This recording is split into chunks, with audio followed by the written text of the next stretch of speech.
Bonjour à toutes et à tous et bienvenue sur cette nouvelle vidéo Parkage concernant Digimon. Aujourd'hui je suis avec Thomas et je suis Alain et on va vous présenter le nouveau deck budget de Thomas Mono Vert. Et du coup je vais laisser la parole à ce cher Thomas.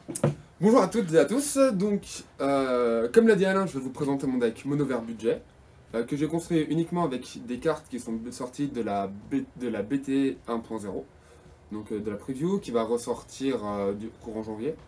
Donc c'est un deck très budget qui va être centré autour de Rust Tyrannomon. Et c'est aussi la seule SR du deck. Donc voilà, SR c'est une rareté on va dire similaire à super rare à Yugi. Voilà, sinon après le reste, il va y avoir quelques rares et beaucoup de communes et unco, ce qui fait un deck très abordable quand on veut débuter le jeu et qu'on est intéressé par aucun des trois trial decks qui sont sortis, aka rouge, bleu et jaune.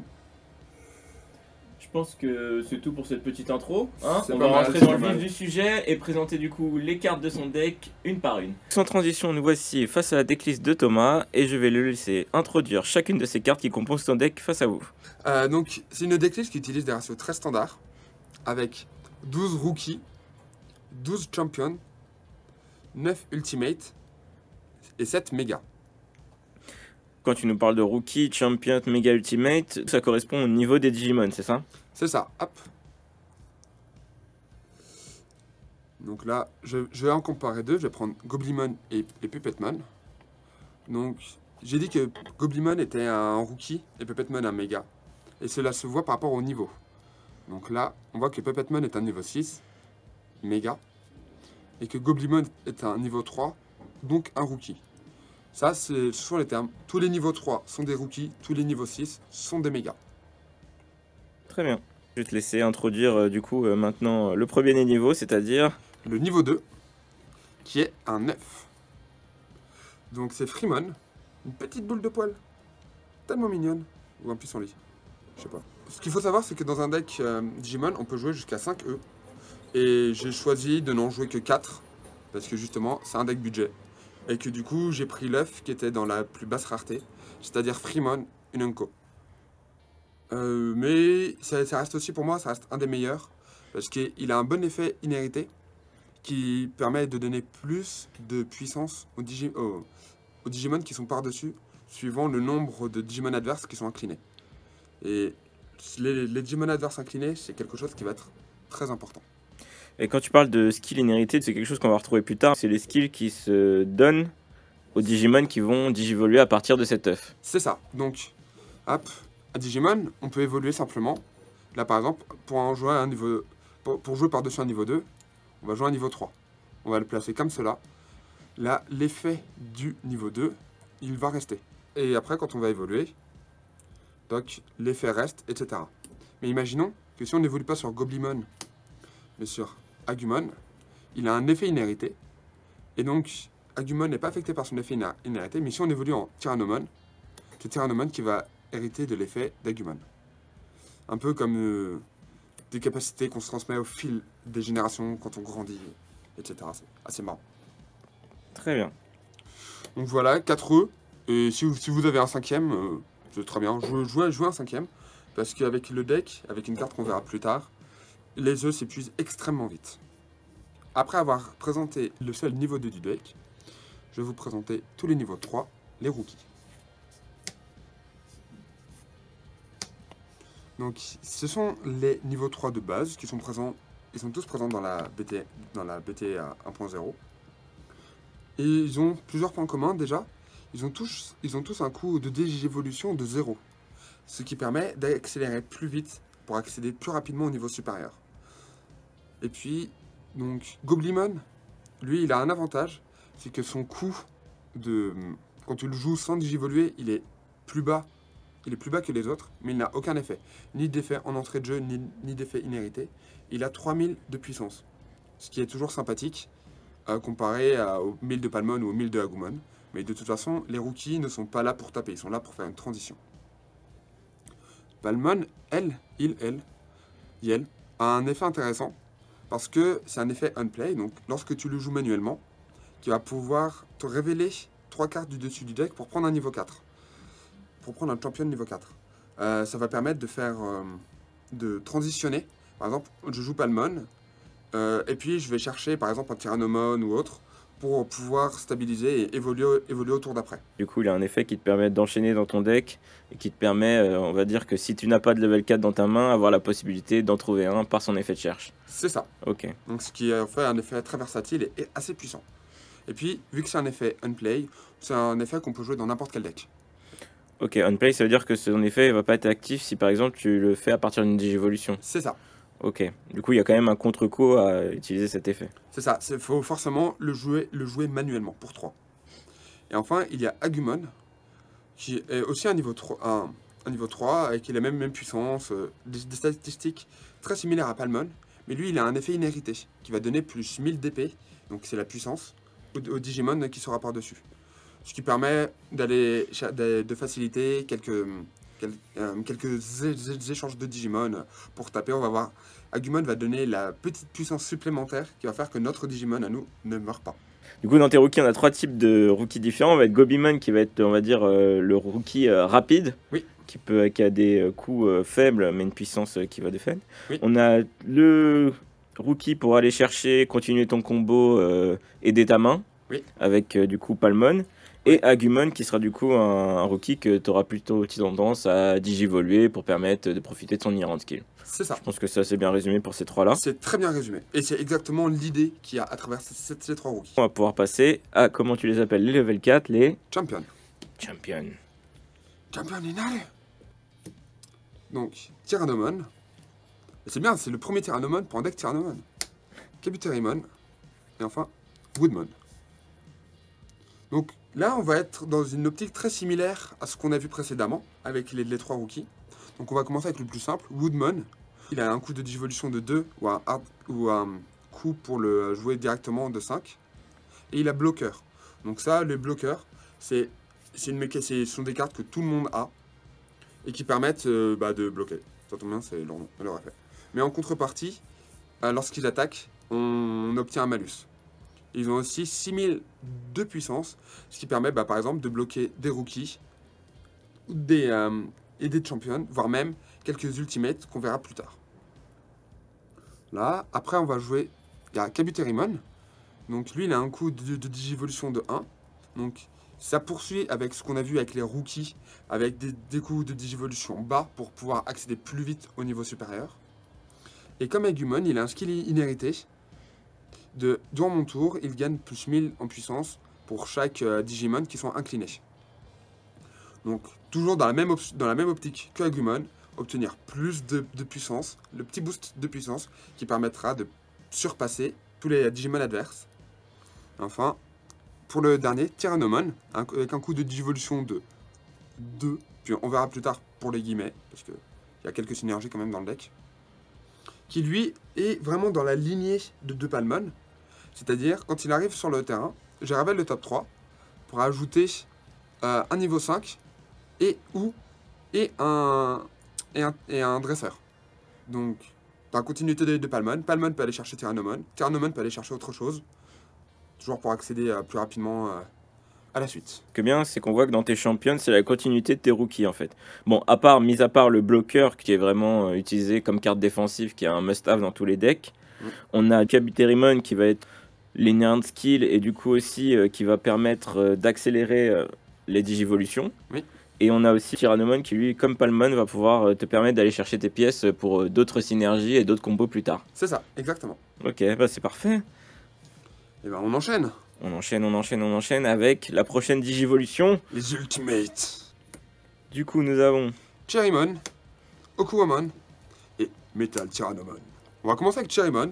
Très simple, c'est un bloqueur. Voilà. Dans la continuité de Woodmon. Woodmon. Dans la continuité de Woodmon, sauf que lui, il n'a pas le malus quand il attaque. Donc il peut attaquer sans malus. Et on voit qu'avec sa puissance brute, il peut passer par-dessus tous les Ultimates et en dessous. Et on voit que les 6000 de Woodmon permettent aussi de tanker quelques Ultimates. Dans ce cas-là, Woodmon et l'Ultimate meurent. Ce qui est quand même très pratique. Cherrymon, c'est un peu le Super Saiyan 1 de Woodmon en fait. Ouais, ça. Si et on puis, peut se permettre la métaphore. Et puis il a une superbe moustache. Aïe aïe aïe. Aïe aïe aïe aïe aïe. Par contre, on play, on peut voir qu'il a quand même un cost de 8. Oui. Ce qui est assez élevé par rapport à toutes les autres cartes qu'on a pu voir. Ce qui est très élevé. Par exemple, comparé aux autres Ultimates, eux, ils ont un coût pour les jouer de 7. C'est vraiment une carte qui est vraiment destinée à être la Digivolution de Woodmon. C'est ça. Pas forcément de Woodmon, n'importe qui. Il y a pas de. C'est pas comme Ah oui, Pokémon. c'est vrai, mais bon. On peut jouer n'importe quel niveau 5 par-dessus n'importe quel niveau 4. Mais on voit qu'ils ont des coûts de Digivolution de 2, ce qui est très rapide, encore une fois. Donc on a vu Chirimon, qui est le plus simple, le bloqueur. Après, là, on a deux options, hop là, pour les Ultimates, avec Okuwamon et, Okuwamon et Metal de Tyrannomon. Donc Metal Tyrannomon permet que... De toute façon, ils ont tous les deux des skills inhérités. Donc, peu importe celui que vous évoluez, ça va être surtout aller en chercher un très vite. Donc, Okuwamon va avoir l'effet de pouvoir gagner de la memory lorsqu'on va tuer un Digimon adverse. Ce qui va être très puissant lorsqu'on va passer au niveau 6 avec Rust Tyrannomon. Pour petit rappel du coup, parce qu'on n'en a pas parlé avant, mais la memory c'est la ressource partagée entre les deux joueurs qui permettra de définir à quel joueur est le tour et si jamais la main passe au opponent adverse. Du coup, ça peut être intéressant d'en récupérer durant votre tour pour permettre d'augmenter votre nombre de coups possibles durant ce tour-là. Il y a aussi Metal Tyrannomon qui lui aussi possède un effet très puissant qui, lorsque le niveau 6 qui est par-dessus tue un autre niveau 6, il peut se relever. Donc ce qui est vraiment très très puissant, parce que si l'adversaire a beaucoup de niveau 6, on peut aller tous les chercher un par un, puis on rase le board. C'est pour ça que le deck possède des mécaniques diverses, parce qu'on est à moitié entre le contrôle du board et l'agression. Il est très polyvalent et c'est très sympathique à jouer. Du coup, c'est cette mécanique d'agression en fait qui va aussi te servir soit à aller agresser directement pour gagner, soit du coup à agresser d'une autre manière pour te défendre, puisque la meilleure des défenses, c'est l'attaque. Ah, surtout quand on joue des tyrannosaures avec des mâchoires en métal. Voilà, on ne peut que attaquer. Là, on va passer au méga. Mais là, pour les mégas, je vais les présenter un par un. Ok, ouais, parce que les mégas, c'est un peu les cartes monstres. Généralement, ce sont les clés ou les techs. On peut les appeler les boss du deck, quoi. C'est ça.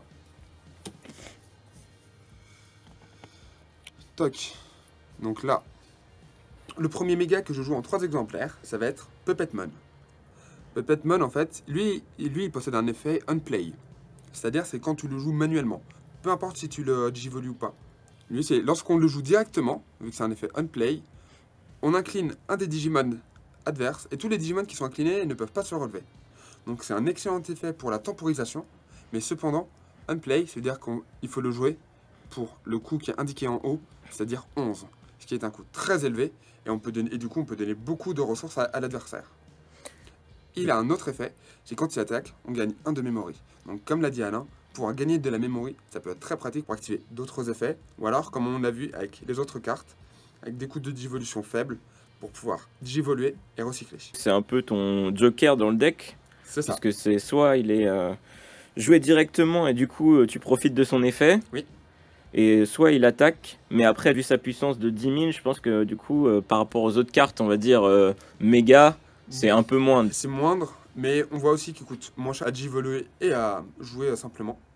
Okay. Mais c'est une carte aussi dont le slot est variable. Par exemple, pour des options encore plus budget, parce que là c'est une rare, il va y avoir une carte rouge, j'ai oublié son nom, mais tu l'afficheras. Oui, on la retrouvera, vous inquiétez pas. On la retrouvera. Aussi d'une carte de la BT01, qui permet de raser le board de tous les Digimon qui ont 4000 de puissance ou moins. Donc ce qui est plutôt pas mal, et qui a sécurité attaque plus 1, donc plus agressif. Ou alors en option un peu moins budget, avec une SR, cette Machine Dramon, qui est une carte noire, mais la couleur, on s'en fiche, vu qu'on va chercher à la jouer manuellement. Tu vas pouvoir dédigivoluer 2 Digimon adverses de 2, c'est-à-dire enlever les cartes du dessus, ce qui va pouvoir temporiser énormément, et surtout il est aussi bloqueur. Donc c'est une très bonne carte pour reprendre la temporisation du match. Ok, bah du coup ouais, on retiendra Puppetmon, c'est pour la tempo. Puppetmon, c'est pour la tempo. Hop. Et enfin, la clé du deck, qu'on va jouer x4, ça va être Rust Tyrannomon. Le fameux, très puissant. Donc, quand on le joue manuellement, il coûte 13. Et clairement, c'est pas le but. Si vous n'avez pas le choix, jouez-le manuellement, mais sinon évitez. Ce serait donner beaucoup de ressources durant le tour adverse. Parce que rappelons ça. que ça va jusqu'à 10 de memory. Du coup, il faudrait au moins que vous ayez 3 de memory C'est ça.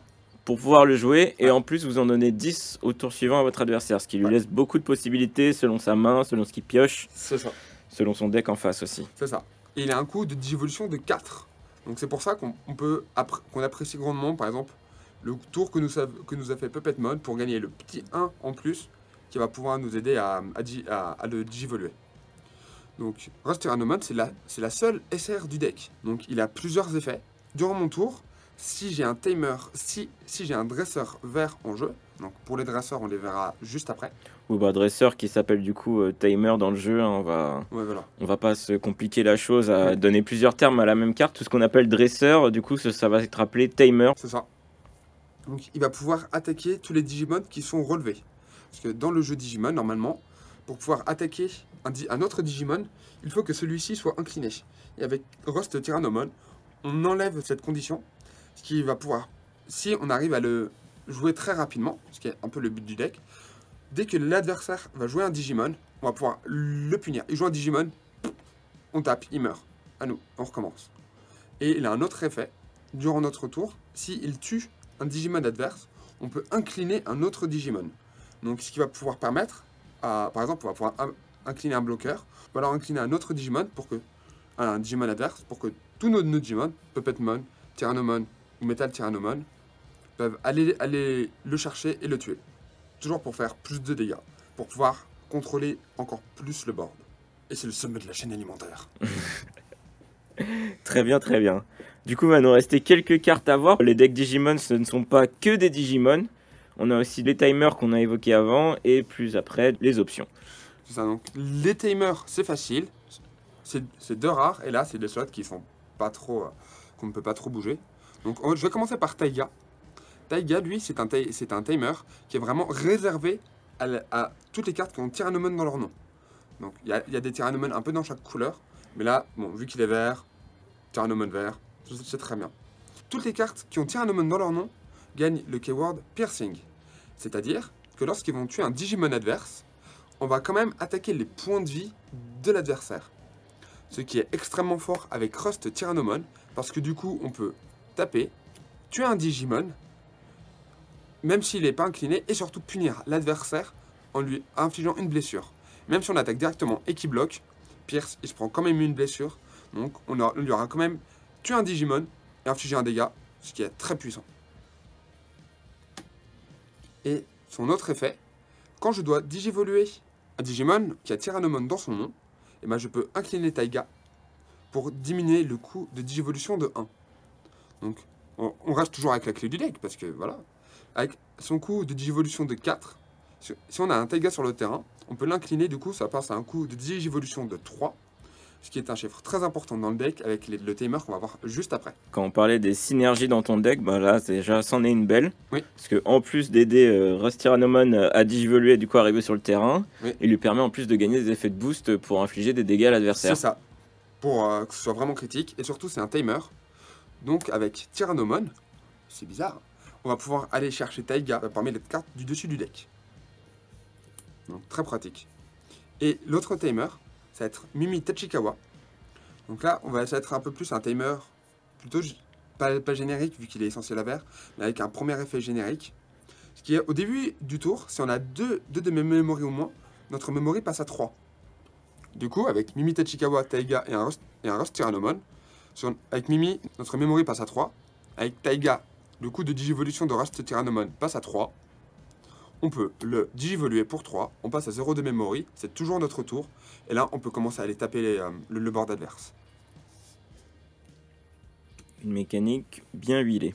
C'est ça, et mais Mimi Tachikawa a un autre effet extrêmement puissant, c'est que si on a un Digimon de niveau 5 ou plus sur le terrain, on peut l'incliner, ou alors on fait éclore un autre œuf si notre couveuse est vide, ou alors on peut faire avancer un Digimon.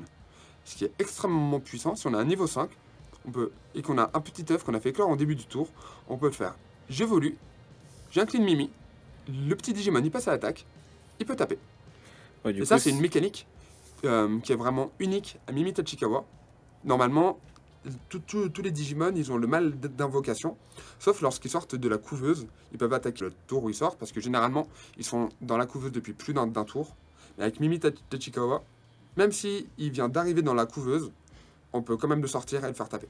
Ouais, du coup, c'est vraiment une carte qui te permet d'effectuer une mécanique qui, normalement, n'est faisable que durant une certaine phase du jeu. C'est ça. C'est vraiment un gros bonus de vitesse pour le deck, et pour les decks verts en général, puisque du coup, sa condition, c'est d'avoir un level 5 vert ou plus. Après, ça peut aussi jouer dans des decks hybrides qui auraient un level 5 ou plus vert, mais plus occasionnellement. Donc, voilà, et tous les timers ont le même effet en sécurité. C'est-à-dire que tu la joues sans payer le coup, ce qui est très très fort. Donc ils ont 3 de chaque. Parce que pour rappel, les cartes options et timer ont généralement un effet en sécurité qui soit déclenche d'autres effets par rapport à la carte quand ils sont détruits en sécurité, soit déclenche l'effet original de la carte quand ils sont détruits en sécurité. C'est ça. Et là, on va passer à la dernière carte du deck, la seule option du deck, qui est x4, Flower Cannon. Donc c'est une excellente carte. Vraiment, Flower Cannon, il n'y a pas à tergiverser, c'est une excellente carte. Déjà, elle a un coût d'effet de 2, ce qui est faible, et pour incliner un Digimon adverse. Par exemple, un Digimon adverse qui est gênant, on l'incline, on va le chercher. Voilà, on l'incline, on va le chercher. Ou alors un bloqueur, on l'incline, et puis on va aller taper toute la sécurité. Elle a aussi un effet très puissant en sécurité. C'est-à-dire, lorsqu'elle est révélée, on incline tous les Digimon adverses qui n'ont pas bloqueur.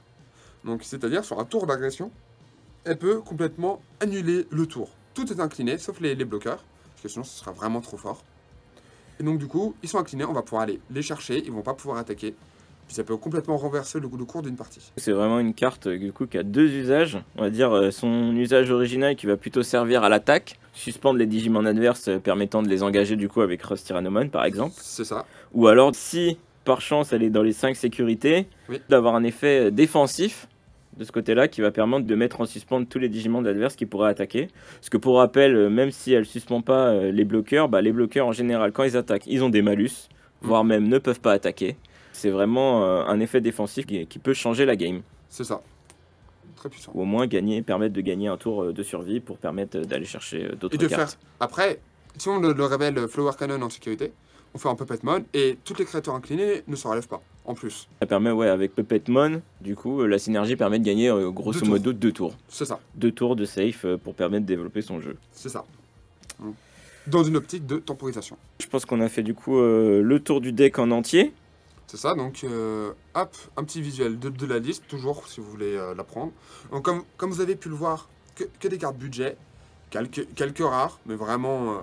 par exemple, Puppet Mon, il existe une alternative un peu plus budget. Bon, par contre, pour les autres rares, ça va être plus compliqué.